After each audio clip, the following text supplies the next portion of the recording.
தகவல் அறியும் உரிமை சட்டத்தை மத்திய பாரதிய ஜனதா அரசு சிதைத்து விட்டதாக காங்கிரஸ் கமிட்டி தலைவர் மல்லிகார்ஜுன கார்கே கடுமையாக குற்றம் சாட்டியிருக்காரு.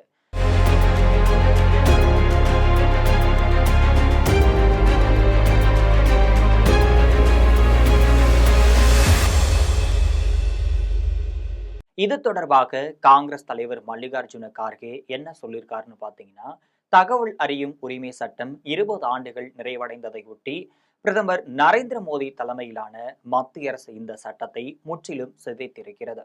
கடந்த 11 ஆண்டுகளில் மோடி அரசு தகவல் அறியும் உரிமை சட்டத்தை வலுவிழக்க செய்து ஜனநாயகத்தையும் மக்களின் உரிமைகளையும் பாதித்திருக்கிறது.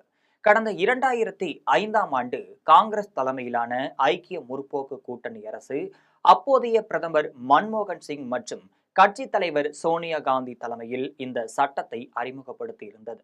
இது வெளிப்படைத்தன்மை மற்றும் பொறுப்புணர்வில் ஒரு புதிய சகாப்தத்தை தொடங்கி வைத்தது.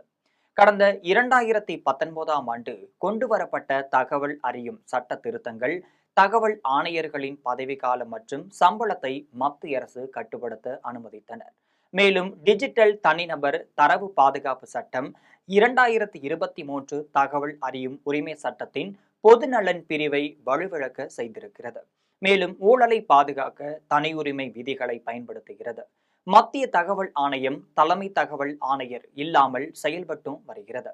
கடந்த 11 ஆண்டுகளில் இது 7வது முறையாக இந்த முக்கிய பதவி காலியாக விடப்பட்டுள்ளதாகவும் தற்போது 8 பதவிகள் காலியாக இருப்பதாகவும் 15 மாதங்களுக்கு மேலாக நிரப்பப்படாததால் மேல்முறையீடு செயல்முறை முடங்கியுள்ளதோடு ஆயிரக்கணக்கானோர் நீதி தொடர்ந்து மறுக்கப்படுவது வேதனை அளிப்பதாக காங்கிரஸ் கமிட்டி தலைவர் மல்லிகார்ஜுன கார்கே குற்றம் சாட்டிட்டு வராரு.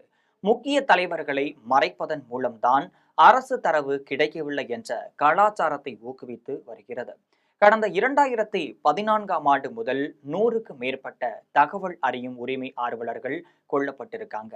இது உண்மையை தேடுபவர்களை தண்டிக்கும் ஒரு பயங்கரமான சூழ்ச்சியாகும். தகவல் அறியும் உரிமை சட்டம் 2005 ஐக்கிய முற்போக்கு கூட்டணி அரசால் அறிமுகப்படுத்தப்பட்டு அக்டோபர் 12, 2005 அன்று நடைமுறைக்கு வந்திருந்தது.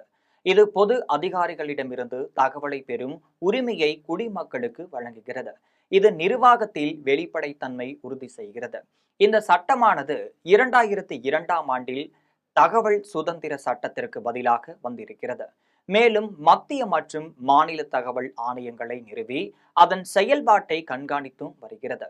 கடந்த 2019ஆம் ஆண்டில் கொண்டுவரப்பட்ட திருத்தங்கள் தகவல் ஆணையர்களின் சேவை நிபந்தனைகள் மீது மத்திய அரசு அதிக கட்டுப்பாடுகளையும் கொடுத்திருந்தனர். குறிப்பாக சொல்ல போனால் டிஜிட்டல் தனிநபர் தரவு பாதுகாப்பு சட்டமானது கடந்த 2023 கீழ் கொண்டுவரப்பட்டு இருக்கின்றனர். மேலும் சில மாற்றங்கள் தனிப்பட்ட தகவலை வெளிப்படுத்துவதில் இருந்து விலக்கு அளித்ததாக சொல்லப்படுது.